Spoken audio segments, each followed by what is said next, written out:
Des fois, ça m'arrive de rester devant et de le regarder gonfler pour être sûre que c'est mort. Ce soir, Maëlle a choisi d'épater ses amis en leur préparant des mini soufflés aux gambas. Le problème, c'est qu'on n'est jamais sûr du résultat. Et sa plus grande crainte, c'est qu'il ne monte pas. 25 minutes plus tard, le bilan est mitigé. Décidément, faire un soufflé, c'est compliqué. C'est la magie des soufflets, on n'est jamais vraiment sûr du résultat. Si côté look, les soufflés de Maëlle ressemblent plutôt à des œufs au lait, Coralie et Brice, ses deux amis, vont maintenant juger leur goût. C'est bien assaisonné, on sent bien la gambasse. C'est un peu chaud, mais on a envie de le dévorer. Mission accomplie, ils sont bons.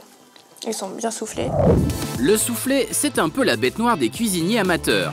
Qu'il soit nature ou au fromage, il suffit d'un faux pas pour rater son plat. Pourtant, ce classique de la gastronomie française ne manque pas d'atouts pour séduire. D'abord économique, puisqu'un soufflé au fromage pour 4 coûte moins de 50 centimes par personne. Et surtout pratique, car il suffit de 250 ml de lait, 3 œufs, 40 g de beurre et de farine et 100 g de fromage râpé pour se lancer dans sa réalisation. Quant à la recette, quoi de mieux qu'un grand chef pour apprendre? Bonsoir.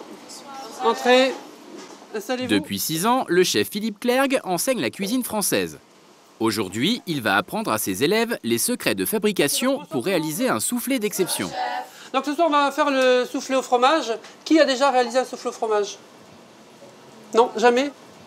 Aucune réponse dans l'assistance, c'est normal, puisque ces étudiants sont presque tous étrangers. Ils sont spécialement venus ici pour apprendre cette spécialité bien de chez nous. Yes, I really love soufflé. J'aime beaucoup essayer de chauffer. Le chef prépare d'abord une béchamel classique, puis il s'attaque à la réalisation de ces blancs en neige. L'étape cruciale de cette recette. S'ils ne sont pas assez compacts, votre soufflé ne montera jamais. L'astuce du chef, ajouter une pincée de sel. Donc on va remuer comme ceci pour donner de l'air, pour les faire bien monter. Pour réussir un soufflé, il faut aussi bien choisir son moule, de préférence en terre cuite et à bord lisse, pour garantir une chaleur homogène au moment de la cuisson. Là, pour le soufflé au fromage, on va chemiser avec beurre et farine. Chemiser, c'est-à-dire beurrer et fariner le moule de bas en haut à l'aide d'un pinceau. Si on ne le chemise pas, il va coller au moule et il ne pourra pas monter. Après avoir rajouté 100 g de fromage râpé à sa béchamel, notre chef y incorpore les blancs en neige et mélange le tout. On va le remplir aux 2/3, on va laisser à peu près un bon centimètre au-dessus, voilà, comme ceci. C'est maintenant au tour des élèves. Ils espèrent tous pouvoir rivaliser avec le chef.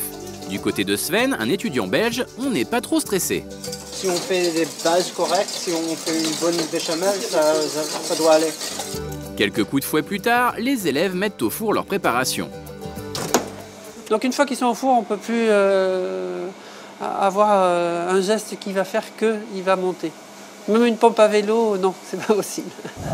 Et c'est avec des yeux d'enfant que nos étudiants étrangers observent leur soufflé monter. Wow, they're very big. Honneur au chef, les élèves vont d'abord déguster son plat. J'espère qu'il a le goût identique, c'est pareil, mais il est un grand chef. Moi, je suis seulement une petite pâtissière. Cette fois-ci, Sven est un peu plus stressé. C'est au tour du chef de goûter son soufflé. C'est vrai, il a raison quand il dit qu'il manque un peu de sel, mais par rapport aux assaisonnements des autres, je trouve que l'assaisonnement est bon là. Pour les gourmands qui auraient mauvaise conscience, nous sommes allés demander à une nutritionniste s'il y avait contre-indication à raffoler des soufflés. Si ce sont des soufflés au fromage, on va éviter de reprendre une part de fromage à la fin du repas.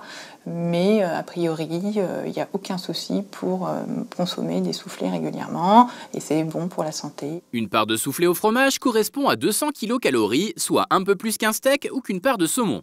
Rien de très alarmant. Et pour ceux qui se posent encore la question, ce n'est pas parce qu'on mange un soufflé qu'on avale plus d'air. Pour ceux qui ne veulent vraiment pas prendre de risques, le chef Cyril Rouquet a mis au point une recette inédite de soufflé sucré. Ici, pas de problème de cuisson puisqu'il sera congelé. Là, c'est un dessert qui est gourmand, donc c'est une façon d'apporter une recette qui va souffler vos amis. Après des dizaines de tentatives pour trouver la recette idéale, le chef propose dans son restaurant un soufflé qui ne ressemble à aucun autre. Donc à la différence d'un soufflé salé, c'est que je peux incorporer des petites surprises. Parce que si je mets des morceaux un peu lourds dans un soufflé salé, ça va faire retomber la préparation. Et là, on peut se permettre ce qu'on veut. Des marrons glacés et des noix, notre chef s'en donne à cœur joie. Pour donner l'illusion que son soufflé a gonflé, il utilise du papier sulfurisé et laisse sa préparation dépasser de 2 à 3 cm au-dessus du verre. Et c'est parti pour 4 heures de congélation minimum. Dernière étape, le dressage. Une touche de coulis de framboise pour l'acidité, du cacao, un marron glacé, sans oublier une petite fleur. Voici un soufflé glacé. Bonne dégustation. Pour Mathieu, Alizé et Louis, c'est une grande première. Avec le goût, avec le coulis de framboise, c'est trop bon. C'est très léger, c'est super bon. Je vois pas comment il a pu monter en fait. Pour nos testeurs, le mystère restera entier. Comme quoi, pour réussir un soufflé, il ne faut surtout pas se dégonfler.